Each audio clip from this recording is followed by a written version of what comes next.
నేను ఒకప్పుడు సిటీ కేబుల్‌లో పనిచేసి, ఆ తర్వాత సి ఛానెల్‌కెళ్ళొచ్చాక, ఆ తర్వాత తేజాలో రీజనల్ ఇన్‌చార్జిగా చేశా. ఆ టైంలో క్యాసెట్‌లు హైదరాబాద్‌కి గాని, చెన్నైకి గాని పంపించాలి. By train, by road. మనం పొద్దున్నుంచి రాత్రిలోపు పరుగులు పెట్టి చేసుకొచ్చినటువంటి వీడియోని క్యాసెట్ పంపిస్తే, ఆ క్యాసెట్ అక్కడికి మళ్ళీ ఫోను చేసి చెప్తే, వాళ్ళు అక్కడ పికప్ చేసుకొని, దాన్ని ఆ రోజు పొద్దున్నే వార్తలకు అర్జెంట్ అయితే వేస్తారు. లేకపోతే మధ్యాహ్నానికో, సాయంత్రానికో ఏసుకొస్తారు. స్టోరీలాగా కూడా రాసి పంపించుకునేవాళ్ళం. వార్తలకి ఆ రోజుల్లో అంత తిప్పలుండేది. అట్లాంటి సిట్యుయేషన్ తర్వాతన నేను టీవీ నైన్‌లోకి చేరే ముందు నాకు ఈ నెట్టు ఇది ప్రిపేర్ అవ్వండి. అప్‌లింకు ఇట్లాంటియి అని చెప్పుకొచ్చారు. అంటే మనం ఫీడ్‌ని ఇంటర్నెట్ ద్వారా అప్‌లోడ్ చేస్తామని చెప్పారు. అప్పుడు నెట్ సెంటర్‌లో రోజు వెళ్లి కూర్చునేటటువంటిది వాళ్ళే ఒక సంస్థ పేరు చెప్తే అక్కడికెళ్ళి కూర్చున్నప్పుడు, అప్పుడు మొట్టమొదటిసారి నేను చూసా. చాట్ అంటే ఎట్లుంటది. అప్పుడు ఈ యాహూ చాట్ ఏదో ఉండేది. అదే చూసాను నేను. అందులో అప్పుడు తొందరగా ఇదైపోతా ఉంటుందనమాట డేటా. అదో సమస్య ఉండేది.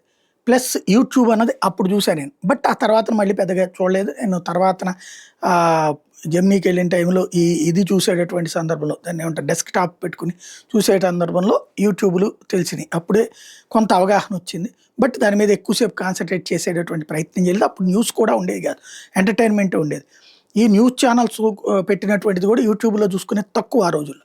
ఛానల్‌లోనే చూసుకునేటటువంటి వాళ్ళు. ఇప్పుడొచ్చేటప్పటికి యూట్యూబ్ ఛానల్సే ఈవెన్ మెయిన్ ఛానల్స్ కూడా యూట్యూబ్‌లో చూసుకునే రోజులు.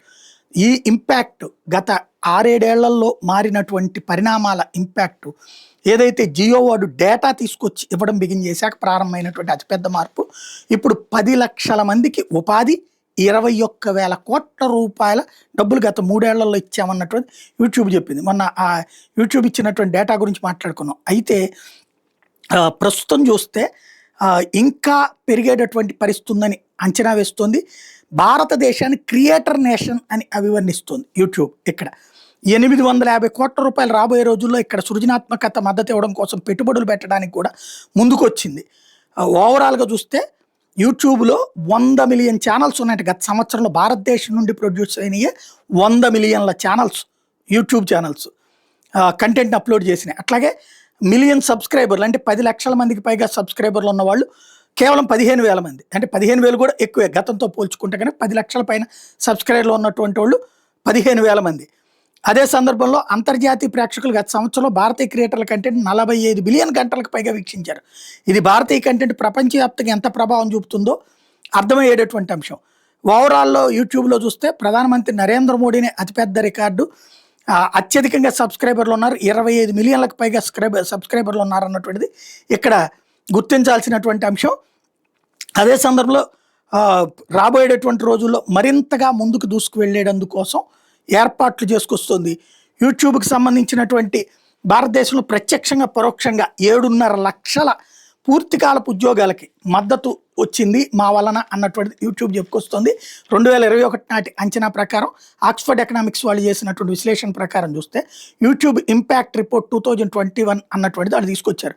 ఇప్పుడు ఒక యూట్యూబ్ ఛానల్ పెడితే దాంట్లో కావాల్సినటువంటి కెమెరామెన్ల దగ్గర నుంచి, ఎడిటర్ల దగ్గర నుంచి, ఇతర స్టాఫ్ అందరూ కలిస్తే లైటింగ్ అని, స్టూడియోలని, మేనేజ్మెంట్ ఇవన్నీ కలిపి లెక్కేస్తే ప్రత్యక్ష, పరోక్ష అన్నీ కలిపి లెక్కేస్తే 7.5 లక్షల ఉద్యోగాలు 2021 నాటికే ఉంది. ఇప్పుడు అది ఇంకా పెరిగిపోయినటువంటి పరిస్థితి ఉంది.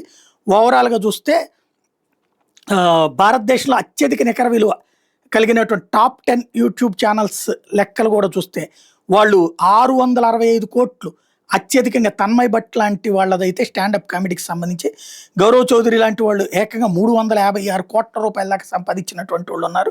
వీళ్ళే కాకుండా ఏదైతే లాస్ట్‌లో 10లో చూసుకుంటే సౌరవ్ జోషి దాదాపుగా డైలీ వ్లాగ్స్ ద్వారా 50 కోట్ల రూపాయలు సంపాదిస్తున్నటువంటి పరిస్థితి.